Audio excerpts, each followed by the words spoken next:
ขึ้น10 ค่ำวันนี้ก็จะได้ออกรายการเกี่ยวกับธรรมะคำสั่งสอนขององค์สมเด็จพระสัมมาสัมพุทธเจ้า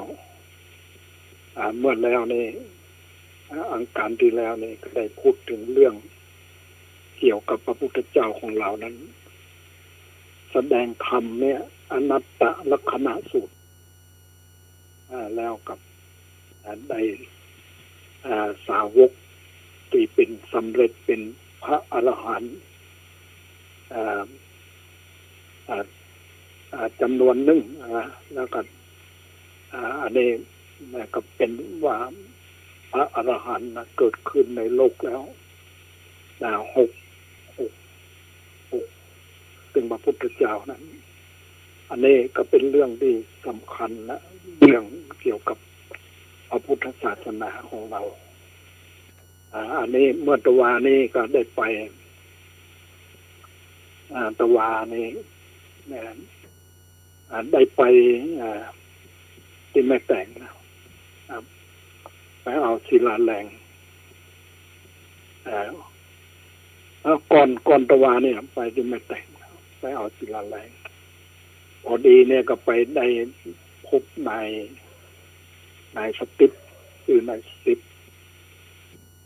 แฟนนายสติ๊กนี่เพิ่นก็เป็นครูสอนเอานักเรียนมาเรียนโดยมากจะสอนให้เขาเข้าใจภาษาอังกฤษแล้วอ่อนดีมันสนใจในการเรียนภาษาอังกฤษเพิ่นก็พยายามช่วยสอนเราก็ไปแล้วเขาก็ถามเรื่องการไปประเทศไอร์แลนด์เราก็บอกว่าเนี่ยเราก็ไปเราก็ไม่ได้อย่างนั้นนะก็คือเราก็สอนเรื่องเกี่ยวกับการศีล 5เนี่ยนะเรื่องการรักษาศีล 5เราบักฆ่าสัตว์เราบักลักขโมยของคนอื่นเราบอกผิดลูกเมียคนอื่นเราบอกพูดเท็จเราบอกเสพของมึนเมาแล้วก็บอกกับเขาว่าเราไปนี่นะเราก็ไปเผยแพร่พระพุทธศาสนาคือเรียกว่าไกลนะเอาไกลนำในทางเข้าสู่พระนิพพานแล้วไอ้เนี่ยคือเรื่องเนี้ยเขาจะได้รู้มากน้อยเพียงใดนั้นเราหนังสือของตีปนพิมพ์ออกมาเป็นเล่ม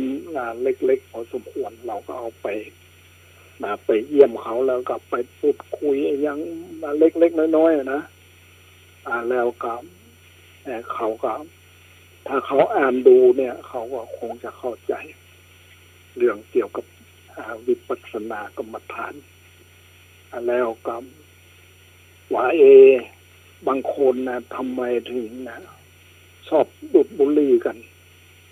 เราว่าบางเห็นว่ามันดูดบุหรี่กันนะมันเป็นจำนวนมากแต่ว่าไอ้นี้เราพูดถึงนั้นแล้วแต่บางคนก็บอกให้ดูดนะสูบบุหรี่เนี่ยบอกให้ดูดบุหรี่สูบบุหรี่แต่บางคนก็สูบอยู่แต่อันนี้ก็จะว่าแล้วนี่มันก็มันเป็นของที่มันบอกให้มีคูณเท่าใดเรื่องกันสูบบุหรี่เนี่ยมันสูบเพื่อนั้นอารมณ์ไปตามอารมณ์ไปแต่ว่าเราเนี่ยถ้าหากว่าเรามีสติคิดนั้นได้นะเรามีสติระลึกได้นะว่าของนี่มันสูบไปแล้วมันก็บอกควรนะแต่เราก็บอกคือว่าตลอดถึงการดื่มสุราก็ดีเนี่ยเราก็ต้องคิดดูว่ามันเป็นประโยชน์กับตัวเราหรือไม่นะถ้ามันเป็นประโยชน์นะพระพุทธเจ้าก็คงบ่ห้ามมันบอกคงบ่แนะนำสั่งสอนไว้เรื่องอะไรเรื่องศีล 5นี่มันทำให้เสียคนหรือว่าสิ่ง สพติดต่างๆที่คนเรานับไปเสพแล้วก็บางทีก็ทำให้เสียสติเสียคนดังนั้นอันนี้เป็นเรื่องราวที่เราจะต้องเอามาศึกษาเอามาพิจารณากันเอามาพัฒนากันเราก็พูดกับนายสติว่าเนี่ยคนเราเนี่ยนะเนี่ยการพัฒนาคนเราเนี่ยจะต้องเนี่ยคนเราต้องพัฒนาเนี่ยปรับปรุงตัวเองเราต้องเห็นตัวเองนี่แหละความเป็นของดีบ่มันบ่เที่ยงคือคนเราเนี่ยมีความเกิดขึ้นแล้วก็แปรไปในที่สุดเราจะต้องตายอันนี้เป็นไปอย่างนี้เหมือนกันทุกคนเกิดขึ้นแล้วก็ต้องแก่แล้วก็ต้องเจ็บแล้วก็ต้องตายแผนไปเป็นอย่างนี้แล้วก็คนเราก็ต้องมีเรียกว่ามันมีอยู่คือว่าคือความทุกข์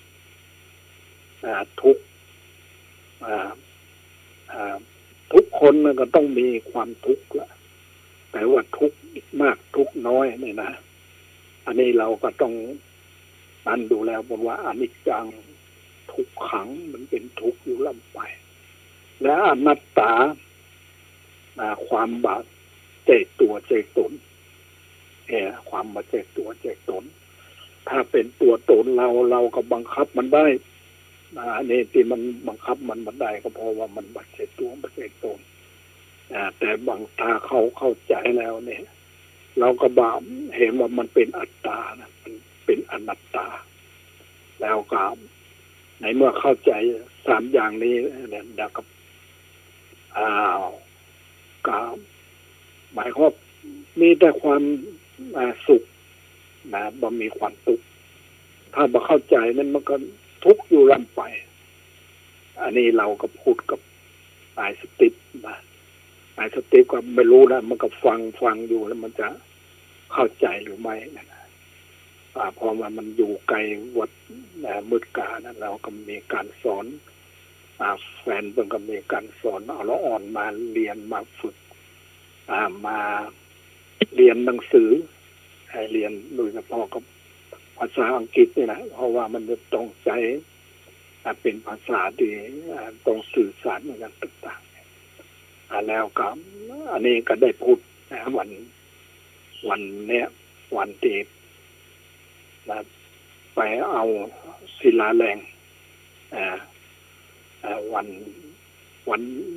เนี้ยวัน9 ค่ำนะครับเอาศิลาแรง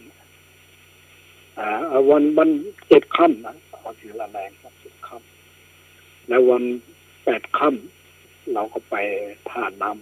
ำเพราะว่ามีศรัทธาญาติโยมจะไปดูแลที่พระธาตุจอมสติเขาอยากจะเขามาแล้วเนี่ยเขามีเจ้าภาพเอารูปครูบาที่วิจัยไปแล้วก็เพื่อจะไปดูแลไปรักษาอย่างเขาก็มีจิตศรัทธาที่จะไปเที่ยวไปทางกับป่าเข้าไปเนี่ยอันนี้ก็อันแล้วคือว่าเราก็เพื่อส่งเสริมว่าสถานที่นะเป็นสถานที่ลัมมณียสถานเป็นสถานที่พักผาอาศัยได้ถ้าผู้มีจิตใจที่จะ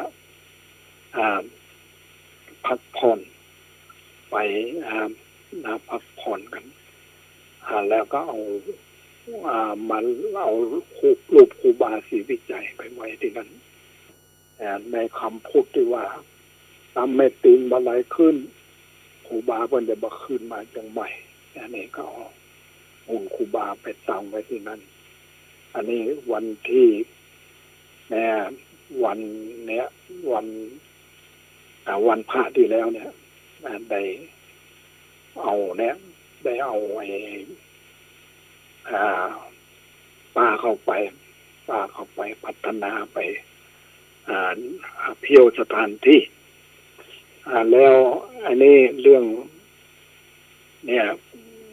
เมื่อแล้วนี่ได้พูดถึงเรื่องพระ รรษาแรกพรรษาแรกที่พระพุทธเจ้าเป็นจำพรรษาอยู่ติดป่าอิสิปตนะมฤคทายวันแต่จริงมันก็ตอนนี้มันก็ถือว่าอยู่ไปแล้วถ้าพักไปแล้วแสดงว่าในเดือนที่นั้นน่ะตั้งแต่วันอาสาฬหะไปก็เป็นวันเข้าพรรษาแล้วก็อยู่ในวันนั้น แต่ยังพูดถึงการบัญญัติเข้าพรรษายังบ่มีการบัญญัติเรื่องในมาบัญญัติทีหลังแต่ว่ามันก็จำไปแล้ว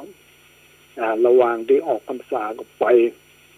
พระพุทธเจ้าของเราก็ไปออกจาก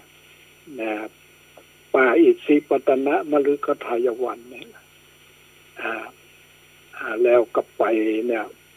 ไปพบอาชีวกผู้หนึ่งนะที่ว่าอาหารพระพุทธเจ้าแล้วเนี่ยหมายความว่าสันศีษะบักเคารพแล้วก็มาได้ฟังธรรมมาได้ฟังธรรมจากพระพุทธเจ้าอันนี้จะเป็นคงจะเป็นก่อนที่พระพุทธเจ้าจะแสดงธรรมจักรกับปวัตตนสูตรเนี่ยแล้วแต่ว่าไอ้ติดไปเนี้ยออกไปเนี่ยไปพบคนเนี่ย30คนก็เขาตามมายิงแพทย์สยาแล้วก็ได้เนี่ยเมื่อตามหาแล้วก็ถามพระพุทธเจ้านะว่าเห็นนั้นไหมพระพุทธเจ้าเพิ่งก็ถามว่าเราจะตามหายิงเหล่านั้นหรือว่าเราจะตามหาตัวเองเขาก็มีสติพิจารณาใดเนี่ยแล้วกล่าวว่าจะต้องตามหาตัวเองเนี่ยคือเข้าใจนะเข้าใจในตัวเองนะอันนี้เดียวว่ามันเขาก็มีสติอยู่ที่ว่าจะต้องหาที่พึ่งกับตัวเองถูกต้องเรื่องนี้ก็แล้วก็หลังจากนั้นกับพระพุทธเจ้าเพิ่งกับคงจะไปเนี่ยนะไปตีไปอุลุเวนกัสสปะไปอุลุเวนกัสสปะแล้วก็เนี่ยไปเทศนาไปเนี่ยละต้นก็ต้องนั้นอยู่นะกว่าจะไปที่จะทำให้เขายอมรับเนี่ยนะอุลุเวนกัสสปะเนี่ยเขาจะยอมรับอย่างใดนั่นนะก็ต้องนั้นได้นั้นอยู่หลายอย่างพอเขามันมีความเขามันมีความเชื่อของเขาอยู่แล้วนะคือเขาบูชาไฟเนี่ยแต่ว่าการบูชาไฟเนี่ยนะมันกล่าวมาเป็นสาระอย่างนะพระพุทธเจ้าเพิ่งก็แสดงฤทธิ์ให้เขาได้เห็นนะตีจับพญานาคใส่บาตรแล้วก็มองหันเด็กด้วยความดีความนั้นของพระพุทธเจ้าแล้วนะแต่ว่ามันกับพระพุทธเจ้าเพิ่งก็ต้องแสดงฤทธิ์หลายๆอย่างนะกว่าอุลุเวนกัสสปะนี่เขาจะมีความศรัทธาความเชื่อความเลื่อมใสแล้วกับมีนัตถีกัสสปะขยากัสสปะตามพี่น้องกันนี่นะคงจะมารวมกันนะมารวมกันแล้วพระพุทธเจ้าแสดงธรรมเนี่ยอธิตตะปริยายสูตรเนี่ยการความเนี่ยเกี่ยวกับความร้อนเนี่ยนะความร้อนเนี่ยคนก็เทียบถึงความร้อนเนี่ยว่าร้อนอย่างใดเนี่ยคนเรานะมันมีความร้อนอยู่เหมือนกับไฟนะเหมือนกับไฟนะความร้อนด้วยราคะขี้ไฟโทสะขี้ไฟ โมหะคือไฟความร้อนเนี่ยสามอย่างเนี่ยร้อนด้วยราคะร้อนด้วยโทสะร้อนด้วยโมหะเนี่ยความเล่าร้อนมันมีอยู่เนี่ยพระพุทธเจ้าเป็นเขาแสดงเรื่องอาทิตตปริยายสูตรเนี่ยเขาก็ได้ดวงตาเห็นธรรมเนี่ยก็บาดยึดถือในสิ่งเหล่านั้นแล้วสิ่งที่บ่เป็นสาระบ่เป็นประโยชน์แล้วก็มาเนี่ยถือพระพุทธเจ้าเป็นสรณะถือพระธรรมเป็นสรณะถือพระสงฆ์เป็นสรณะเป็นที่พึ่งอันนี้นะพระพุทธเจ้าแสดงธรรมอธิตตปริยายสุดนะเกี่ยวกับเรื่องความร้อนไฟนะคนเรานั้นมันมีเราเอาธรรมนะอธิตตปริยายสุดมาพิจารณานั่นนะเราก็จะลดคือว่าจะลดไฟเนี่ยจะลดไฟเนี่ยไปประมากกันน้อยราคะคือไฟคือราคะความกำหนัดความยินดีนั่นต่างๆเนี่ยนะถ้าเราบ่เข้าใจนะเนี่ยเราบ่เข้าใจเลยเรื่องว่ามันเป็นไฟเนี่ยมันเราก็จงไปยึดว่ามันดีอย่างนั้นอย่างนี้แต่จริงแล้วมันร้อนตรงอันนี้ต้องเข้าใจนะผู้ที่จะเข้าใจนี่ก็ต้องด้วยกันบำเพ็ญบารมีมาก่อนแล้วสร้างบารมีมาก่อนแล้วเนี่ยแล้วก็จึงจะเข้าใจว่าเอามาเทียบแล้วเนี่ยคือว่าราคะคิดไฟคือราคะความรักใคร่ความยินดีอย่างต่างๆเนี่ยที่มันเกิดเป็นนั้นเป็นไฟขึ้นมาแต่ว่าเราก็ต้องนั้นดูนะกันนั้นดูแล้วแต่ว่าเราถึงจะอยู่กับไฟเราก็รู้ว่ามันต้องใจให้มันเป็นประโยชน์นะต้องไฟเนี่ยก็ต้องรู้จักใจมันเป็นประโยชน์อันนี้แล้วอันนี้จะเอาเรื่องเนี่ยแล้วก็ต่อจากนั้นเหมือนกับพระพุทธเจ้าเนี่ยไปแสดงธรรมไปมคตนะพระเจ้าพิมพิสารพระผู้มีพระภาคเจ้านะทรงประทับอยู่บนยอดภูเขาขยาศีสะตามพระพุทธอัธยาศัยจากนั้นได้ทรงนำภิกษุทั้งหมดเสด็จไปกรุงราชคฤห์ซึ่งเป็นเมืองหลวงของมคธรัฐครั้งนั้นครั้งก่อนพระองค์ทรงเสด็จโดยลำพังพระองค์เดียวแต่การเสด็จเข้ากรุงราชคฤห์ในครั้งนี้ได้เสด็จเข้าไปเป็นขบวนใหญ่การที่พระพุทธเจ้าตรัสรู้ใหม่ๆและมีภิกษุสาวกเดินตามเป็นจำนวนพันเช่นนี้ย่อมเป็นชัยชนะอันยิ่งใหญ่และภิกษุเหล่านั้นล้วนเป็นผู้ที่ชาวกรุงราชคฤห์ความเคารพนับถือก่อนที่จะบรรพชาในพระพุทธศาสนาทรงประทับพักณต้นไทรชื่อว่าสุตติพระเจดีย์แ ตพระราชอุทยานลัทธิวันคือสวนตาลหนุ่มกิตติศัพท์อันงามของพระผู้มีพระภาคเจ้าได้ขจรไป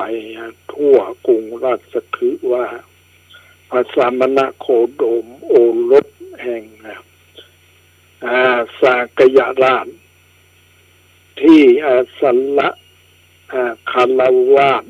สมบัติเสด็จออกบรรพชานั้นบัดนี้ได้ตรัสรู้แล้วและได้เสด็จถึงกรุงราชคฤห์พระองค์เป็นพระอรหันต์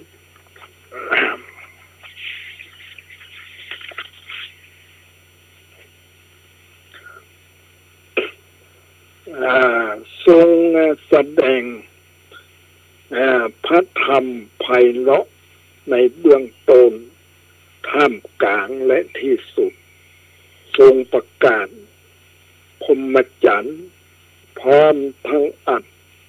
ทั้งพยัญชนะบริสุทธิ์สิ้นเชิงชะนั้นการได้เห็นพระอรหันต์ทั้งหลายเช่นนั้นเป็นกิจที่ดีที่ชอบพระเจ้าพิมพิสารคันได้ทรงสดับข่าวอันเป็น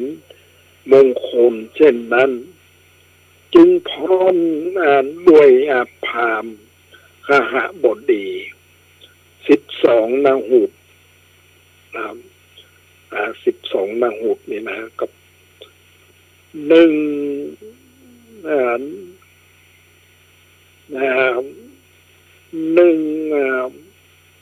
1 แสน 20,000หรือว่า120,000เป็นบริวารไปเฝ้าคันถึงจึงถวายบังคมพระบรมศาสดาแล้วประทับนั่งณที่ควรส่วนข้างหนึ่งอันนี้นะ12 นหุตนะนหุตละผมจำนหุตละหมื่นนั่นนะแต่อันนี้เนี่ยแล้วไอ้นี่ส่วนพราหมณ์คหบดีทั้งหมดที่ตามเสด็จมาต่างก็มีอาการแตกต่างกันบางพวกถวายบังคมแล้วนั่งอยู่บางพวกเพียงแต่ประนมมือบางพวกก็ร้องประกาศชื่อและโคดของตนบางพวกไม่สนใจได้แต่นั่งนิ่งไม่แสดงกิริยา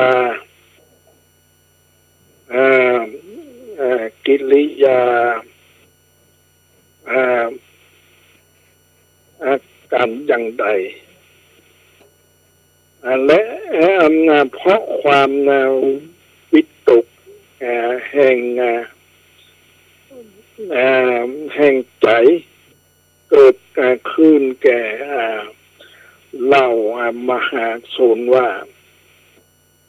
พระมหาสมณะประพฤติพรหมจรรย์ในท่านอุลุเวนกัสสปะหรือว่า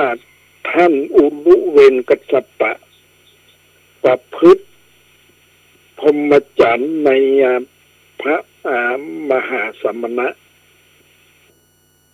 ใครเป็นศิษย์ใครเป็นอาจารย์กันหนออันนี้หมู่นี้นะคือว่า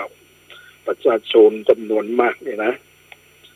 พระผู้มีพระภาคเจ้าได้ทรงทราบคว ความปริวิตกแห่งใจของคนนั้นเหล่านั้นพร้อมตัดถามว่าพร้อมตัดถามท่านอุลุเวนกัสสปะว่าท่านได้เป็นท่านได้เห็นเหตุอะไรจึงได้เลิกบูชาไฟท่านอุลุเวงกัสสปะกราบทูลว่าลัทธิบูชาญาณนั้นย่อมกล่าวสรรเสริญรูปเสียงรสและสัตติทั้งหมดว่าเป็นสิ่งน่าปรารถนาข้าพระองค์เห็นว่าเป็นมลทินในการถือในการยึดถือจึงได้เลิกบูชาไฟอันนี้นะหมายความว่ามันกันที่เขาบูชาอย่างนั้นไปไปหลงไหลในรูปในเสียงในกลิ่นในรสนะมันเ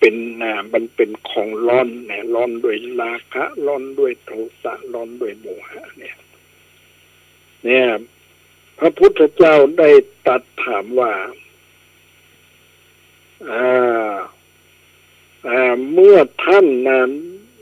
ไม่ยินดีในอารมณ์น่าปรารถนาอยากทราบว่าท่านยินดีในสิ่งใดเนี่ยท่านอุลุเวนกัสสปะกราบทูลว่าข้าพระองค์เห็นทางแห่งความสงบไม่ติดอยู่ในภพไม่แปรผันผู้อื่นทำให้รู้ไม่ได้เพราะแจ้งแต่ใจตนเองด้วยเหตุนี้จึงบยินดีวิถีบูชายันนี่นะมันหันแจ้งแล้วเนี่ยมันก็บ่ขจะบานั้นแล้วบ่ติดในการบูชาอย่างนั้นแล้วเพราะเนี่ยเป็นทำให้เกิดโลภะโทสะโมหะเนี่ยนะจากนั้นพระอุลุเวนกัสสปะก็ลุกจากอาสนะห่มผ้าอุตลาสงเสวียงบ่า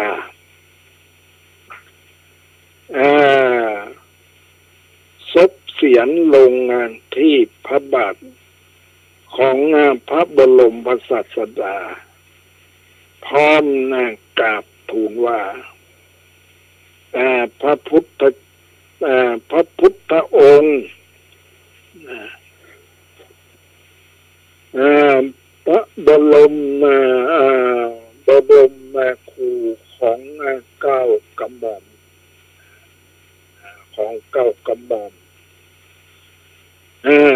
ฉันส่วนหม่อมฉันนั้นเป็นสาวกของพระองค์พระเจ้าค่ะนี่อันนี้เนี่ยมันทำให้คนทั้งหลายในเนี่ยเรียกว่าบ่ต้องสงสัยแล้วว่าใครจะเป็นครูเป็นอาจารย์ก็คือพระพุทธองค์นั่นแหละเป็นศาสดานะเป็นศาสดาของเทวดาและมนุษย์ทั้งหลายนะแล้ว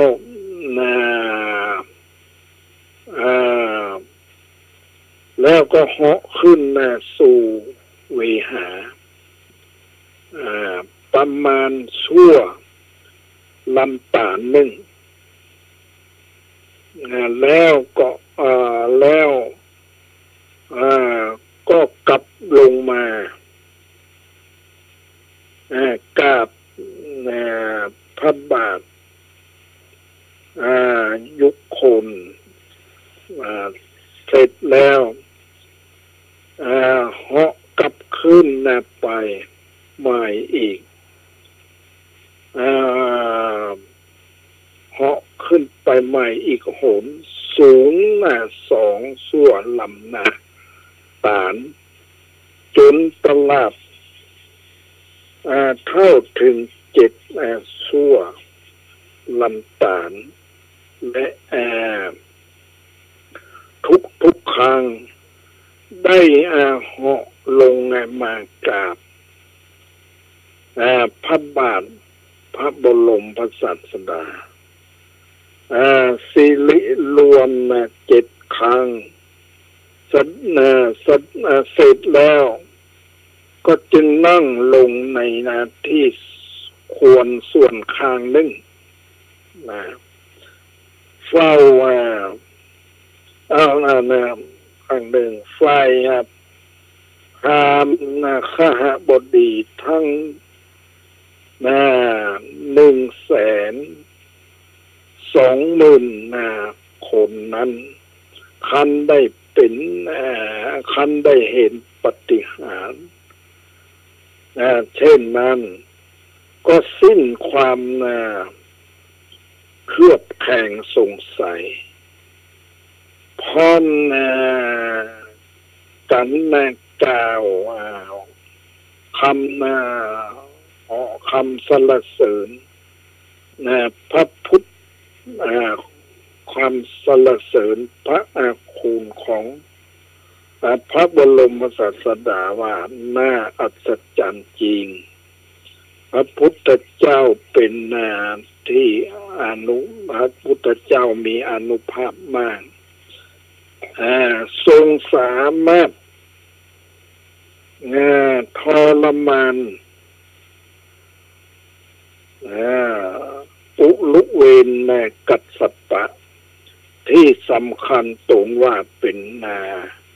พระอรหันต์ให้หมดพยศไปในครั้งนี้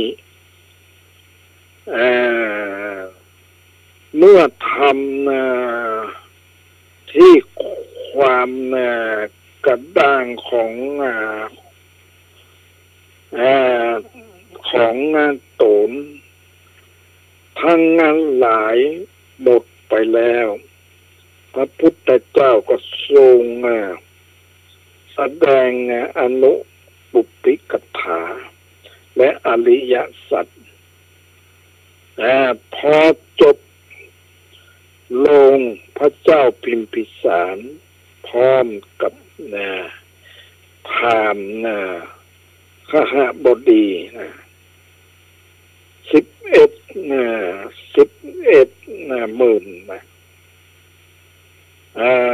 ดำลงอยู่ในไตรสรณะได้ไตรสรณะดำลงอยู่ในพระโสดาบันโสดาปฏิผลส่วนที่ยังเหลืออยู่อีกหนึ่งอีก10,000 คนอันนั้นก็ตั้งอยู่ในไตรสรณคมเป็นอุบาสกในบวรพระพุทธศาสนาเนี่ยอันนี้นะสำหรับเนี่ยพระเจ้าพิมพิสารเนี่ยนะเปิ้นก็มีบริวารอยู่ตั้ง12 นาหุต12 นาหุตแต่ก็ได้ดวงตาที่บ่ได้ดวงตาเห็นธรรมก็มีนาหุต1นาหุต1ที่บ่ได้ดวงตาเห็นธรรมเนี่ยก็แต่งตั้งเพียงตั้งอยู่ในไตรสรณคมคือถือพระพุทธเจ้าพระธรรมพระสงฆ์เป็นสรณะที่พึ่งแต่ว่าบ่ได้ดวงตาเห็นธรรมคือได้มรรคผลนิพพานเนี่ยอันนี้หมู่ที่ได้มรรคผลนิพพานกันนั่นอยู่อันนี้พ พระเจ้าพิมพิสารเมื่อทรงสถิตในพระโสดาปฏิผลแล้ว จึงกราบทูลความสำเร็จแห่งความปรารถนาทั้งห้าประการเมื่อพระองค์ยังเป็นพระราชกุมารแต่ได้โซ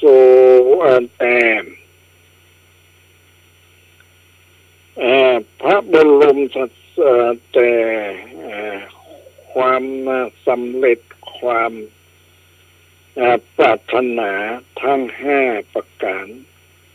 เมื่อพระองค์ยังเป็นราชกุมารแต่พระบรมศาสดาว่าข้างก่อนเมื่อข้าพระองค์ยังเป็นราชกุมารมีความปรารถนาห้าประการตั้งไว้ในพระทัยคือหนึ่งขอให้พระองค์ได้รับอภิเษกเป็นพระราชาแห่งมคธรัฐสองขอให้พระสัพพัญญู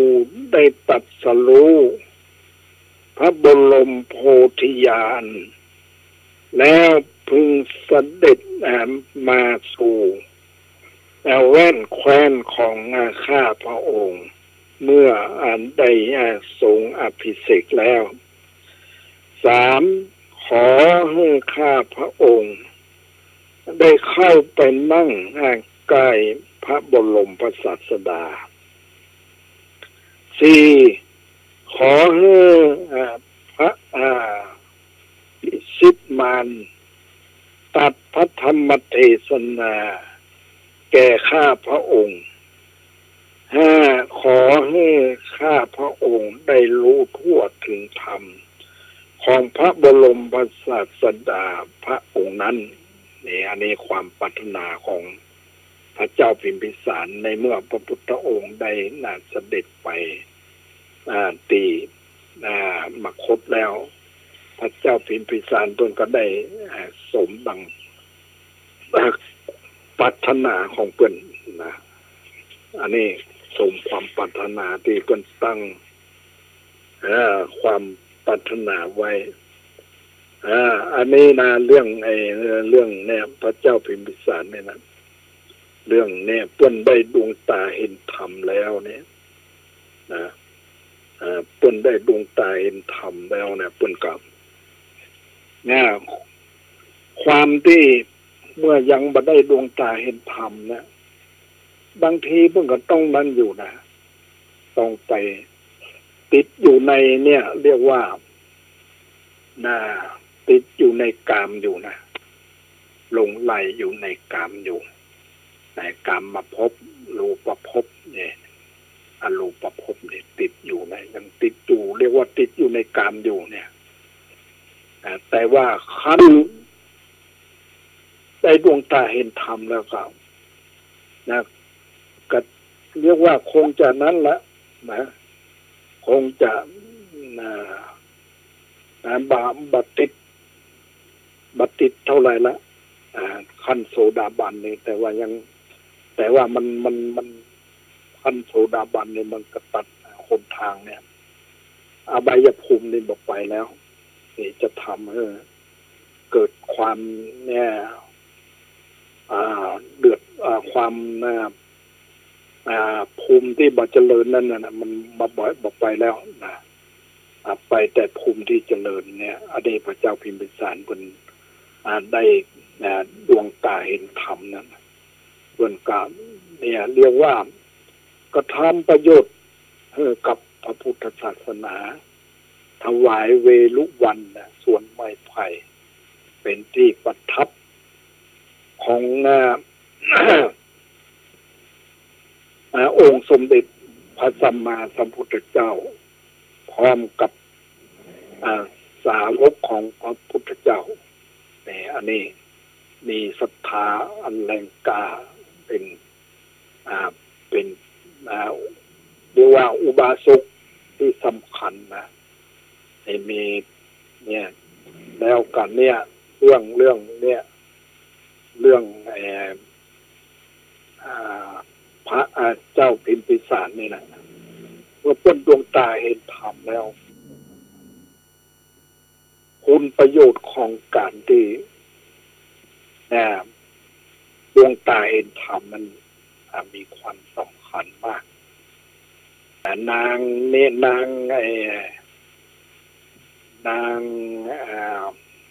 เขมาเนี่ยซึ่งเป็นมเหสีของพระเจ้าพิมพิสารเนี่ย